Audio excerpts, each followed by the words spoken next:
So as you can see guys, Night Pro gumagana sa akin dito sa Samsung A32 5G kahit siya ay nakalagay dito sa cellphone or dito kay Google Play Store. This app isn't compatible with your device anymore, contacted developer for more. So ganito guys, kung ganito gusto niyo laruin siya talaga guys pero incompatible kayo, may trick dyan guys. Pasok kayo, punta kayo dito sa about game, nakikita naman yung gumagana matakbo tong Night Pro. So before we continue this video guys, like, share, subscribe, hit the notification bell para lagi kayong updated.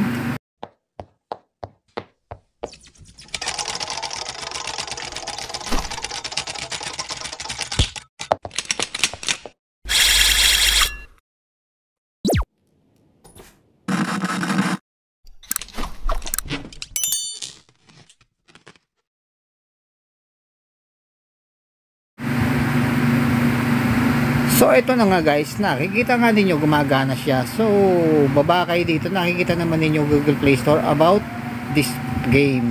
Kasi ano lang siya guys, kala-launch niya ng last March 12, global launch. Kasi yung umpisa talaga nito Korean made kasi ito, kaya yung iba nakakalaro nito Korean, kaya ngayon inintay ko talaga lumabas ng global launch nito. Pero ito ay isang play to earn game na ginagamitan ng Biday token na mai-exchange nyo galing sa in-game currency ng Night Pro. Okay? Ito guys, about this game, baba kayo dito. Pag nakita nyo na yan guys, ayan, nakita nyo how to change permission. Kasi iba mo dyan, yung may mga permission, lalo yung mga naka Android 6, pero compatible naman siya sa mga ibang cellphone. Ang problema, hindi ko alam ba't hindi siya supported ang Samsung A32, pero gumagana naman siya guys. So ang gagawin nyo guys, hanapin nyo yung pinaka-latest version 10.0.28.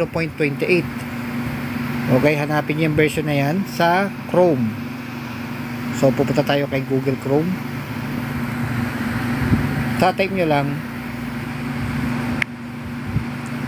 cancelin natin yan.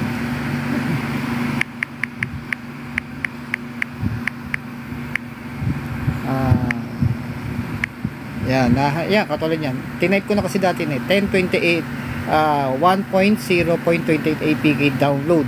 Download nyo na lang siya ng mano-mano kung hindi nyo siya makita. Dito kay Uptown, dito talaga ako nagda-download ng mga incompatible na games sa akin guys.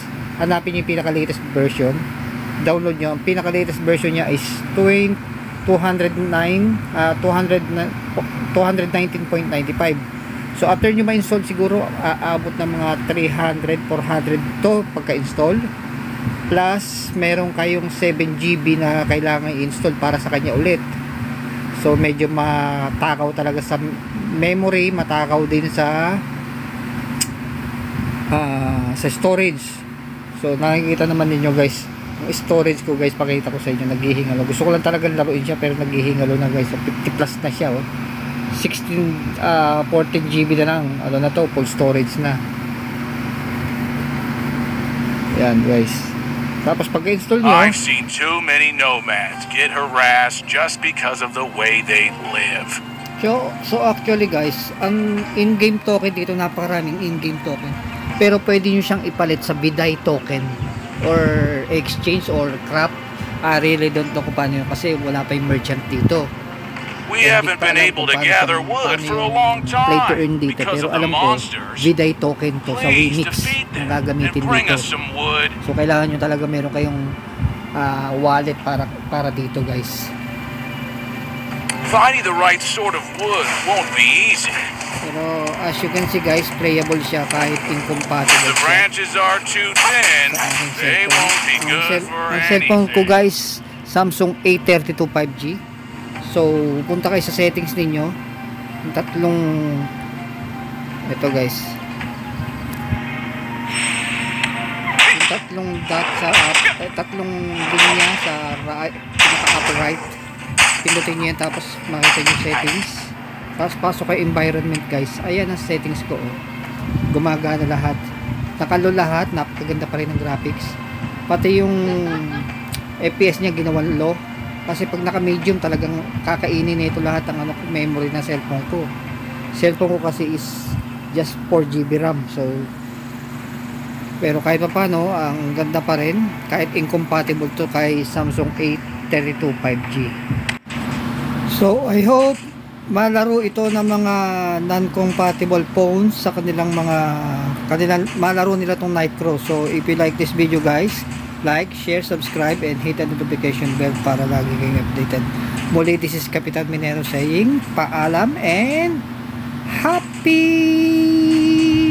minting ng Viday token dito kay Nitro. Bye bye.